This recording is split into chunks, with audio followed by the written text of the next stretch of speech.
우리 한번 따라하겠습니다. 말씀 은혜 받읍시다. 다시 한번 따라합시다. 말씀 은혜 받읍시다. 할렐루야. 오늘 말씀이 저와 여러분에게 생명이고 진리가 되는 줄 믿습니다. 오늘 제가 제목을 어제 한국에서 외쳤던 그 제목을 가져왔어요. 우리 한번 따라합시다. 건강한 가정, 거룩한 나라. 그래서 영어로 어떻게 하면 좋을까? 건강하다니까 health family. 직역이 되니까 뭐 좀 그런 뜻이 아닌 것 같아요. 제가 beautiful family라고 올려놨어요. Holy nation, Holy church죠. 오늘은 종교개혁 일어난 507주년이 되는 주일입니다. 10월 31일 1517년 루터가 시작했습니다마는 모든 유럽의 목회자들과 성도들이 이미 그런 마음을 가지고 있었어요. 우리 한번 따라하겠습니다. 하나님의 말씀으로 돌아가자. 그게 깃발이었습니다. 하나님의 말씀을 가지고 세워진 교회가 이제는 말씀이 없고 사람들의 생각과 세상 풍속의 예배로 전락됐기 때문에 하나님의 사람들이 하나님의 말씀으로 돌아가자. 그렇게 유럽에서 깃발이 올려졌던 겁니다. 자, 같은 이 날을 기념하면서 여러분들이 다 이제 보셨고 또 제가 어저께 올렸습니다마는 한국 교회에서 차별금지법이 거의 진행돼 가는 것을 반대한다. 이미 대법원에서 보험을 들고 있는, 같이 살고 있는 동성애를 보험 인정을 해 주었습니다. 이제 마지막 하나가 남은 것이 부부의 인정만 남은 거예요. 우리는 캐나다에 삽니다마는 이미 결정되어진 나라에 살고 있습니다. 제가 오늘 이 설교를 이미 창세기 19장 할 때도 말씀을 드렸습니다마는 제가 오늘도 이 설교를 하고 있는데 이것이 공론화되면은 저는 감옥에 가는 목사가 돼요. 저를 감옥에 보내려면은 올리시면 안 돼. 그런 나라에 살고 있습니다. 물론 현실적으로 지금 캐나다 내의 모든 또 교회들이 정부가 결정을 다 동의하는 것은 아니에요. 그것이 문제됐을 때에 교단에서 몇 개 교단들은 동의하지 않는 교단들이 있기 때문에 그 교단들은 교단의 법으로서 바이올을 가지고 정부와 싸우겠다라는 입장이에요. 그럼에도 조심스러운 것은 사실입니다.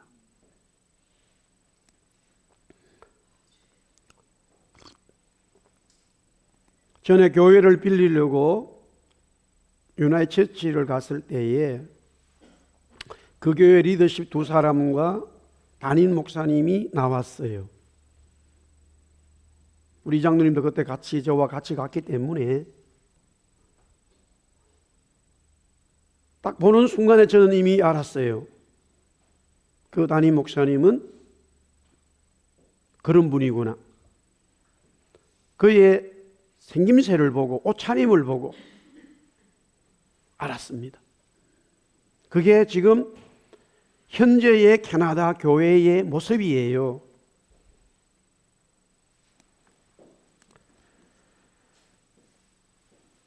오늘 이 성경은 정확하게 무엇이라고 말씀하고 있는지를 우리는 알아야 우리 한번 더 따라합시다. 건강한 가정, 거룩한 나라, 거룩한 교회의 성도가 되는 거예요. 우리는 지금 다시 말씀드립니다. 더 어려운, 자연이 좋고 환경이 좋은 캐나다이지만 영적으로는 더 어려운 나라에서 저와 여러분이 살고 있다고 하는 것을 인식하셔야 됩니다. 아멘. 자, 오늘 말씀을 읽었습니다마는 19장 4절 5절입니다. 다시 한번 보겠습니다. 19장 창세기 19장 4절 5절 같이 읽습니다. 4절부터 시작. 그들이 눕기 전에 그성 사람 곧 소돔 백성들이 노소를 막론하고 원거리에서 다 모여 그 집을 애웠어. 그 다음에 5절입니다. 롯을 부르고 그에게 이르되 오늘 밤에 네게 온 사람들이 어디 있느냐 이끌어내라 우리가 그들을 상간이라. 아멘. 자, 여기서 개역개정은 네게 온 사람들이 어디 있느냐라고 묻고 있는데, 저 영어 성경 보세요. 킹제임스 Where are the men? 라고 되어 있어요. 남자들이에요. 하나님의 천사들이 남자로 온 거예요. 남성 명사로 왔어요. 남자로 왔어요.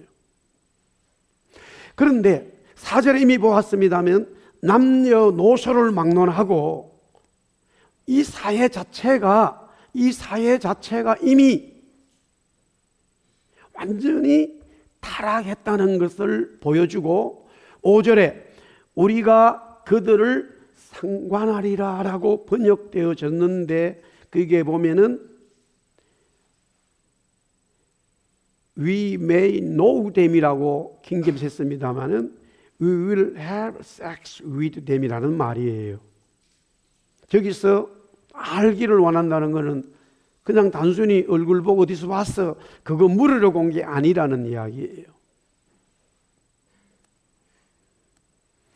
소돔 고모라는 지금 남녀노소 할 것 없이 그것이 그 도시의 모습이 되고 있다라는 거예요. 새로운 사람이 한 사람이 오면은 이미 그들의 관심은 성적인 것밖에 없다라고 하는 거예요. 결국 이 소돔 고모라가 심판받을 수밖에 없는데, 중요한 것은 하나님이 정말로 그 시대에도 그렇고 지금도 그렇습니다마는 하나님이 심판하시는 것이 우선적인 마음이냐 아니라는 사실을 여러분들이 아셔야 돼요. 하나님은 개인이든 교회든 국가든 사회든 어떻게 하든지 은혜를 받고 변화되기를 원한다는 사실이에요. 아멘. 그럼 그것을 성경이 어디서 말씀하고 있느냐? 먼저 창세기 18장 20절 한 장 앞에잖아요. 창세기 18장 20절 21절을 먼저 봐야 돼요. 자, 우리 같이 읽겠습니다. 20절 시작. 여호와께서 또 이르시되 소돔 고모라에 대한 부르짖음이 크고 그 제약이 심히 무거우니. 21절 내가 이제 내려가서 그 모든 행한 것이 과연 내게 들리 부르짖음과 같은지 그렇지 않은지 내가 보고 알려하노라. 여기서 중요한 인간적인 표현이라는 사실을 아셔야 돼요. 하나님이 소돔 고모라의 제약의 소리를 들었다고는 말씀하시는데 보지 못했다는 표현을 쓰고 있어요. 하나님이 그것을 보지 못하고 있을까요? 아니에요. 이 말씀은 하나님이 그 도시에 심판을 늦추겠다고 하는 하나님의 본래의 마음을 표현한 것뿐이에요. 아멘. 하나님이 바벨론을 일으키셔서 유다를 3번을 공격하도록 만들어요. 예루살렘을. 우리가 아는 그 시대의 역사로 들어가면요, 아수르, 애굽이 바벨론에게 다 넘어가 버렸어요. 그 제국 같은 나라들조차도 바벨론에게 그냥 무너져 버렸어요. 그런데 예루살렘은 3번을 거쳐서 공격을 받아요. 하나님이 붙드셨던 거예요. 왜 하나님이 예루살렘을 붙들어요? 유다 백성들이, 하나님의 백성들이 하나님 앞에 돌아오기를 기다렸다는 거예요. 믿으시면 아멘. 어떻게 하든 하나님은 은혜 주시고자 하는 거예요. 하나님은 채찍질을 들고 싶지 않아요, 우리에게.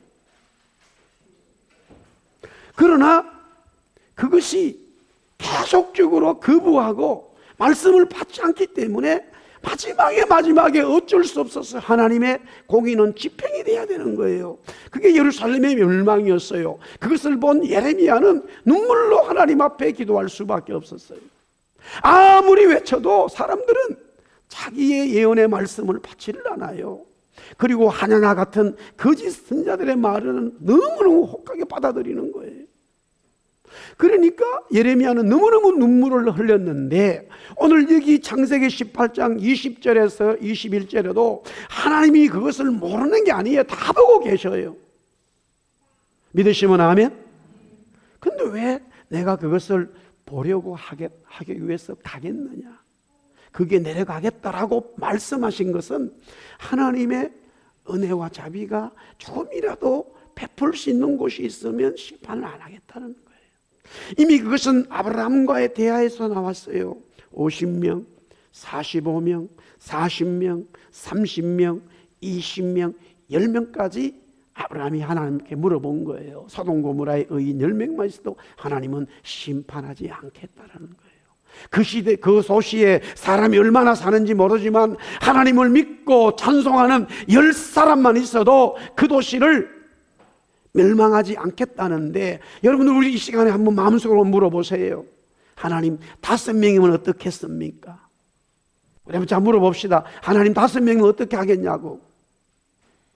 뭐라고 그러시는 것 같아요? 위건사님. 아멘.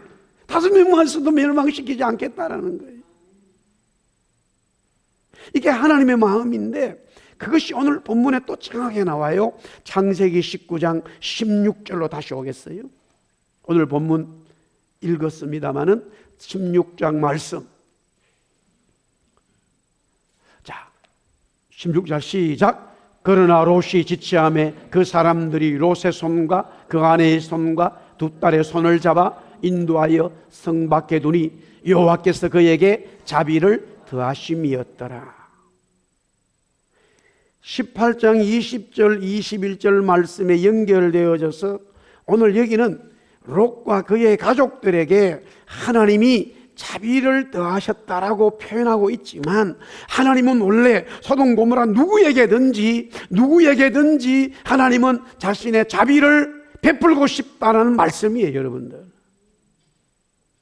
아멘. 오늘 여기 오신 여러분들, 저 누구든지 하나님은 우리에게 자비를 베푸시고 복을 주시고 은혜 주시고자 하는 분이에요. 그래서 누구든지 주를 부르는 자는 구원을 받고, 누구든지 주를 부르는 자는 성령 받고, 누구든지 주를 부르는 자는 하나님의 자녀가 된다는 거예요. 할렐루야. 누구든지는 예외가 없어요. 이 사람은 되고 저 사람은 안 되고, 아니에요. 누구든지는 다 들어가는 거예요. 대학교 시험 치는데 누구든지 입학되는 거 아닙니다. 회사 들어갈 때 누구든지 되는 게 아닙니다. 이 세상은 누구든지가 없어요. 어떤 사람이냐가 나와요. 그러나 성경은 항상 누구든지 주를 부르는 자는, 누구든지 하나님 앞에 엎드리는 자는 내가 그의 기도를 듣고, 누구든지 나에게 나오면 내가 그에게 하나님의 은혜를 주겠다라는 거예요. 이게 복음이죠. 할렐루야, 아멘. 그 누구든지에 제가 포함이 된 거예요, 여러분들. 그 누구든지에 제가 포함이 됐다니까요.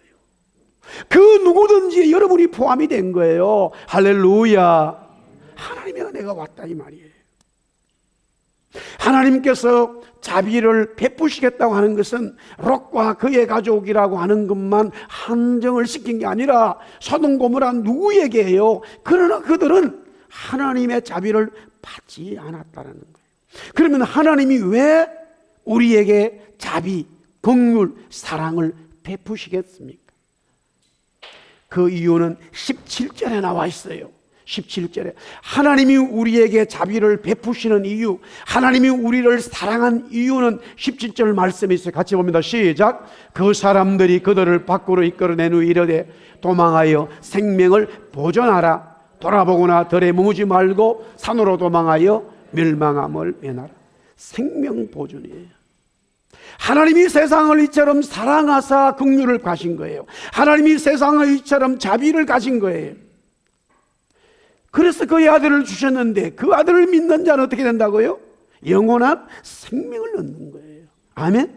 하나님이 우리에게 긍휼을 베푸시고 자비를 베푸신 이유는 딱 하나예요. 우리가 생명을 얻기 위함이에요. 아담과 이브의 범죄 이후로 우리의 생명은 없어져 버렸어요. 우리의 생명은 죽음을 맞이한 거예요. 그런데 하나님이 우리에게 긍휼을 베푸신 것은 긍휼을 베푸시기 위해 가죽옷을 지어 입으시고 긍휼을 베푸시기 위하여 소돔 고모라에 오신 것은 생명을 주시기 위함이에요. 영원한 생명을 주시기 위하여 하나님의 아들 그리스도를 우리에게 주셨다라는 말씀이에요. 그것이 성경의 복음이에요. 바울은 고백하기를 나는 죄인 중에 죄인이요 괴수 중에 괴수인데 그 복음이 그리스도가 나에게도 왔다라는 거예요. 나는 그리스도를 핍박하는 자로 살인자로 또 그 예수 믿는 사람들을 잡아 죽이기 위하여 잡기 위하여 다마스크로 가다가 그 예수님이 나에게 나타나셨다는 거예요. 사울아 사울아 나는 네가 박해하는 예수다라고. 그러면 왜 예수님 나에게 오셨습니까? 내가 너에게 생명을 주고 이 생명의 복음을 온 열방에게 전하라는 거예요. 바울은 그것을 깨달은 이후에 엄청난 개인적으로 가지고 있었던 학문, 그리스 로마 철학을 비롯해서 이 히브리의 모든 문학과 사상에 집대성한 그 엄청난 철학자가 그 모든 것을 배설물로 여기고 복음을 위해서 오늘도 내일도 어디로 갈지 모르는 성령의 인도하심을 받아서 그렇게 평생을 살았다라는 거예요. 왜 그가 그럴 수 있었나? 생명을 깨달았기 때문에. 우리 그리스도를 통해서 저와 여러분이 영원한 생명을 얻은 거예요. 할렐루야, 아멘. 하나님의 긍휼은 생명이에요. 하나님의 자비는 생명이에요. 하나님의 사랑은 생명이에요. 그래서 성경 바울서에도 그렇고 이 복음서에도 생명의 이야기되는 반드시 복음, 하나님의 긍휼과 그리스도의 사랑의 말씀이 함께 짝이 되어 있단 말이에요.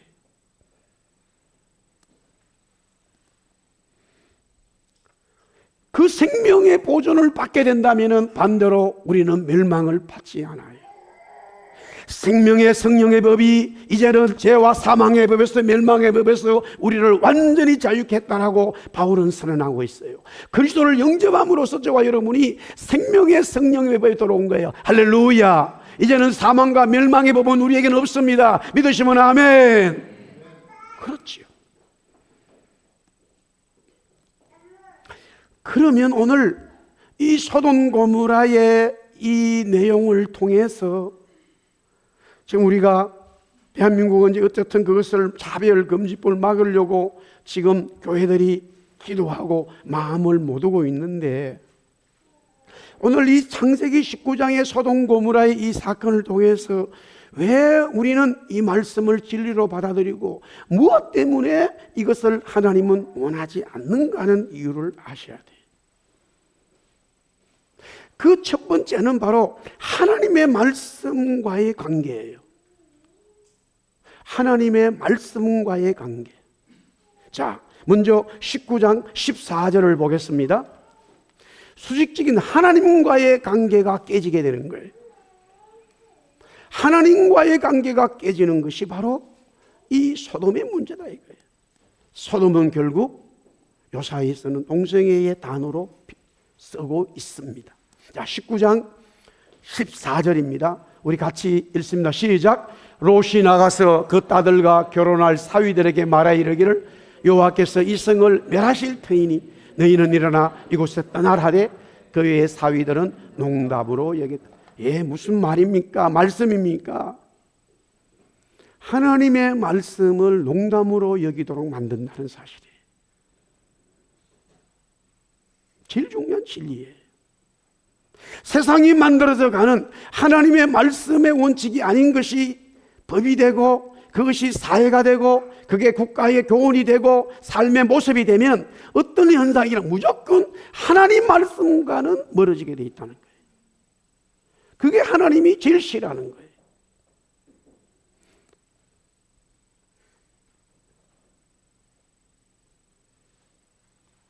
그 캐나다 여기 지금 교단에 있는 분의 얘기를 들었습니다. 온타리오 쪽에서 한국 분이 그 교단의 교회에 담임으로 갔습니다. 물론 MDB 과정을 했죠. 그러나 영어가 부족하죠. 발음이 안 좋죠. 목회자를 구하기 어려우니까 가서 설교를 했는데 교인들이 끝나고 모였습니다. 도저히 잘 알아들을 수가 없어요. 그러면 어떻게 하겠어요? 보통 우리의 상식적인 어떻게 하겠어요? 우리는 저분 목사님을 살림을 할 수 없겠다. 이렇게 결정이 돼야 되잖아요. 그분들이 순서를 정해가지고 목사님에게 영어를 가르치고 첫째, 두 번째는 목사님이 어떤 설교 우리가 들으려고 마음을 열어야 된다. 이렇게 결정했어요. 제가 무슨 말씀을 드린지 압니까? 그쪽에 가시는 분들은요, 굉장히 사람들의 마음을 넓게 가지고 있어요. 그래서 사람들이 넘어가게 되는 거예요. 이런 법을 외치면서 사람 관계에서 자기 중심 해보세요. 절대 사람 안 따라요.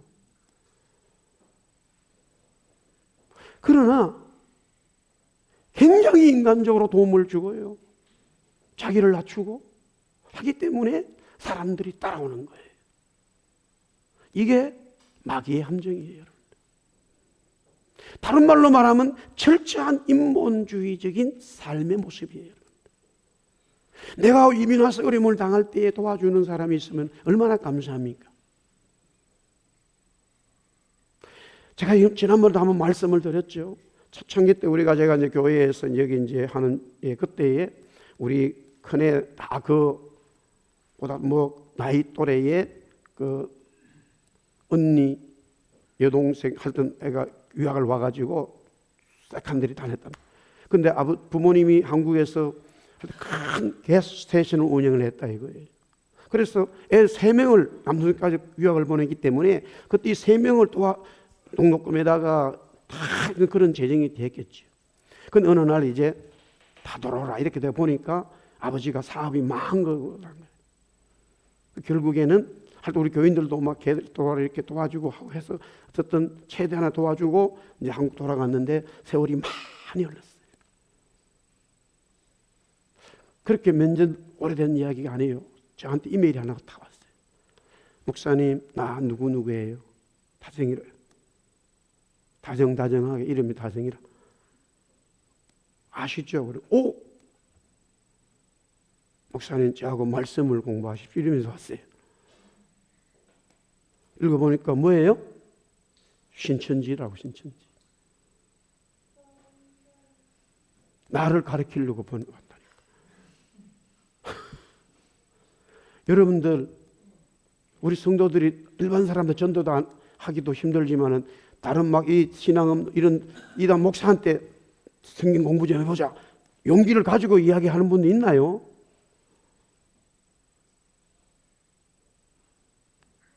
그래서 거기 약간 상황을 적어놨어요.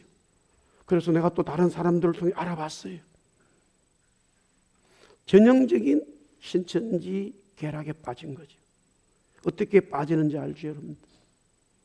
그 부모가 사업을 망하고 교회를 다녔지만 신학이 좀 약하단 말이에요.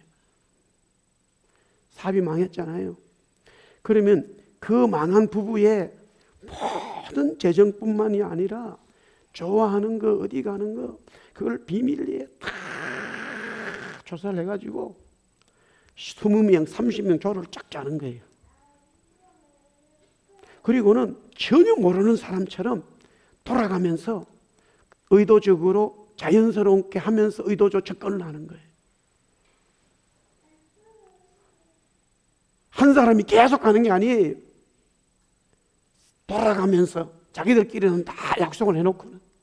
그래서 넘어오고 넘어와가지고 부모님 때문에 애들이 그렇게 돼버린 거예요. 그리고는 저한테 한마디로 딱 보니까 한판 뜨자는 이야기였더라고.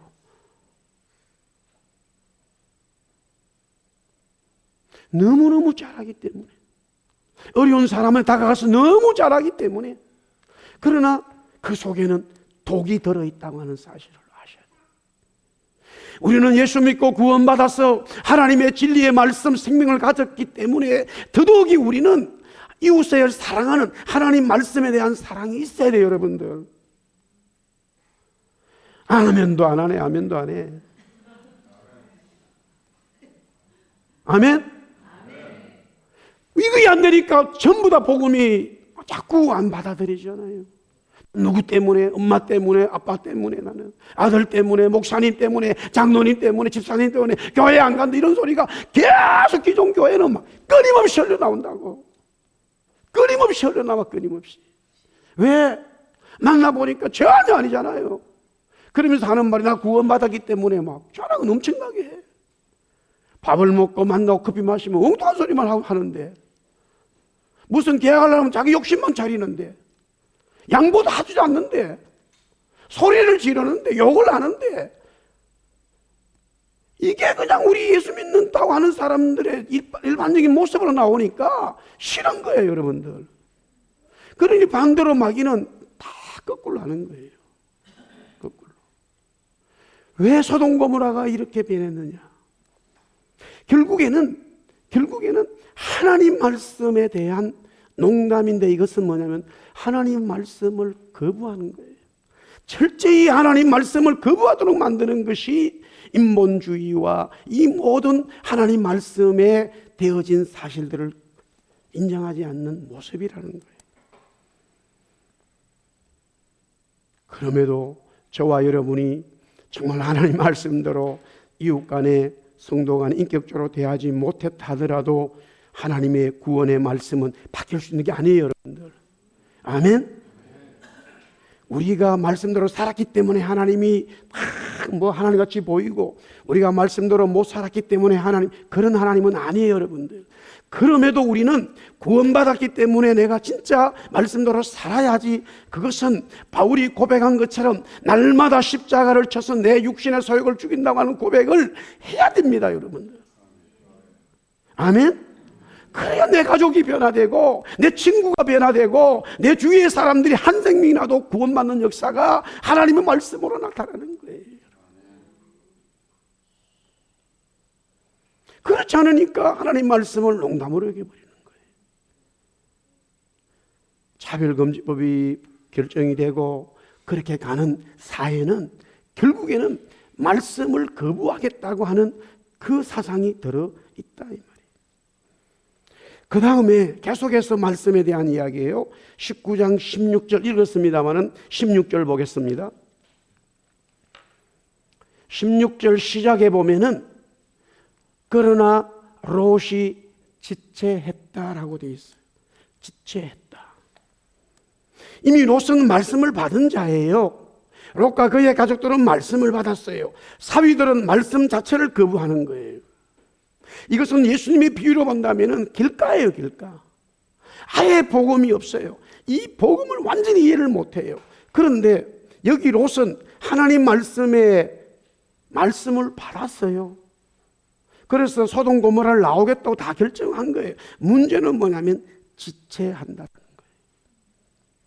그런 문화 속에, 그런 사회 속에, 그런 제약 속에 있다 보면 내가 복음을 알고 있음에도 불구하고 순종이 미적거리기 시작돼져요. 순종하는 것이 자꾸만 색깔이 붙게 되어 있어요. 따라합시다. 하나님 말씀하시면 순종하면 끝이다. 할렐루야. 다른 생각할 거 없어요, 여러분. 이번에 페이스북이나 SNS 보니까 한국에서는 이 일이 이제 어제 다 있었습니다만 그전부터 막 기도하고 하는 것들이 많이 올라오잖아요. 그런데 저도 이렇게 목사님들 개인적으로도 많이 알고 있습니다만, 평소에 어떤 그런 다르게 생각하시는 분들은 이번에는 이것을 어떻게 표현할까 사실 궁금했어요. 저는 여러 아는 사람들이 많이 있기 때문에 제 이 계정 속했죠, 페이스북에는. 그러나 역시나 이렇게 적고 있어요. 차별금지법 그거 동의한다. 나는 차별금지법을 나는 그게 만등을 동의한다. 이렇게 적지는 않아요. 근데 이렇게 적어요. 광화문에 모이는 건 정치적인 모임이다. 이렇게 적어요. 살짝 바꾸는 거예요, 이제. 또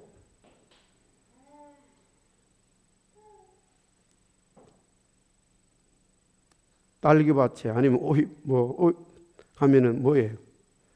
신발을 바꾸시면 안 되잖아요. 가수원에 가가지고 가서 고쳐서 지 말하잖아요. 또 그렇게 적어요. 이게 진짜 그런 건가? 이런 식으로 아무 생각 없어요. 안 하면 돼. 그냥 이거는 맞지 않기 때문에 그냥 동의하면 되는 거예요. 아멘? 동의 안 하시는 것 같아요. 하나님이 원치 않으면 그냥 안 하면 되는 거예요. 설령 그 사람이 앞전까지 뭐가 잘못해서 지금 말하는 게 맞으면 또 맞는 거예요. 그 말은 맞는 거예요. 아멘? 그래서 말씀이 중요한 거예요, 여러분들. 하나님의 말씀이 그 사람이 말하는 사람이 옳게 살았기 때문에 그 말씀이 되고, 그 사람이 잘못 살았기 때문에 말씀이 안 된다. 그건 아니에요, 여러분들. 아멘? 예. 이게 중요하다는 거예요, 여러분들. 말씀은 그냥 하나님의 말씀이에요. 단지 내가 그 말씀대로 잘 사느냐 하는 것은 내 문제지, 내가 잘 살았기 때문에 여러분들이 이 말씀을 받아들이고 장 목사가 문제가 있기 때문에 말씀을 안 받아, 그건 여러분의 시험이 잘못된 거예요. 아멘? 예, 이게 성경 말씀이에요. 다른 거 생각할 거 없다니까요. 그래서 우리 교회는 하나님의 말씀만 사랑해야 되는 거예요. 말씀만 보면 되는 거예요. 그리고 내 스스로가 말씀대로 살아야지 강력하게 적용해야 되고요. 또 그런 사람과 교제를 해야 되고, 혹이라도 바울도 고백하지만 나도 실수하면 하나님 앞에 또 회개하고 말씀대로 서야 돼요. 할렐루야. 그러나 하나님 말씀대로 순종하는 것을 우리는 그런 자리에 있게 되고 그런 속에 있으면 지체하게 만든다는 사실을 꼭 명심하십시오. 밴쿠버는 말씀의 순종에 지체하는 도시예요, 여러분들. 또한 19장 26절입니다. 26절. 계속 하나님 말씀과의 관계예요. 26절 너무나 잘 알죠. 26절 시작. 롯의 아내는 뒤를 돌아보았으므로 소금 기둥이 되었더라. 하나님 말씀은 받고 이미 출발되어졌습니다. 이미 하나님의 심판이 진행되어 버렸어요. 롯이 지체한 그 다음에 또 일입니다. 그러나 롯의 아내는 어떻게 됩니까? 그게 궁금한 거예요. 여러분들 따라합시다. 말씀이 궁금한 것을 해결해야 된다. 말씀에 궁금함을 가져야 돼요, 여러분들. 예수님이 궁금한 거 알아야 돼요. 예수님 궁금증을 가져야 돼. 아멘? 그리고 살다 보면 궁금증이 많지 뭐. 그러나 그거 없으면 그냥 지나가세요. 그러나 말씀에 궁금증을 가져야 돼. 그런데 롯의 아내는 이게 지금 소돔 고모라가 어떻게 궁금증이 많아 돌아봤다는 거예요.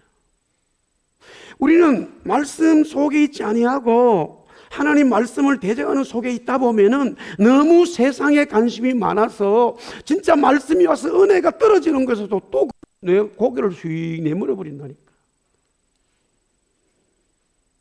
우리는 돌아서야 돼요. 말씀으로 돌아서야 돼요. 말씀에 관심을 가져야 돼요. 아멘? 할렐루야. 그게 이제 수직적인 관계죠. 마지막으로 수평적인 관계는 30절부터 38절 읽지 않아도 여기에 이제 모압과 암몬의 조상이 나온단 말이에요. 아름다운 가정, 건강한 가정이 깨지는 거예요. 여러분들 보세요. 남자끼리, 여자끼리도 이런 모습이 있는데 남녀가 동침을 한다라는 아버지 관계없어요. 어머니 관계없어요. 왜 딸들이 그런 생각을 합니까? 이거는 굉장히 고상한 생각입니다, 여러분들. 그래서 하나님이 모세를 통해서 말씀을 주셨을 때는요, 딱 선을 정해놨습니다. 선을 딱 정해놨어요. 우리가 결혼해서 남녀가 하나님의 복으로 성을 나누는 것은 하나님의 은혜예요. 아멘. 그러나 그것은 선이 있어요. 건강한 가정을 지켜야 되는 하나님의 선이 있어요. 그것이 교회가 되는 거고, 그것이 영적으로는 그리스도와 신부의 이야기를 하고 있는 거예요. 부부가 건강해야 자녀들이 건강하고, 자녀들이 건강해야 그 가정이 건강한 거예요. 아멘. 그러면 복음이 들어가요, 여러분들. 복음이 들어가요, 그 속에 복음이. 그러나 이 건강한 것이 깨져버리면 하나님의 복음은 들어가지 않아요. 사랑하는 성도 여러분, 우리는 이미 결정된 나라에 살지만 우리는 말씀대로 살아갑니다. 할렐루야. 주님을 찬송합니다. 아멘. 기도하겠습니다. 주님 감사합니다. 건강한 가정, 거룩한 나라, 하나님 거룩한 예수라는 교회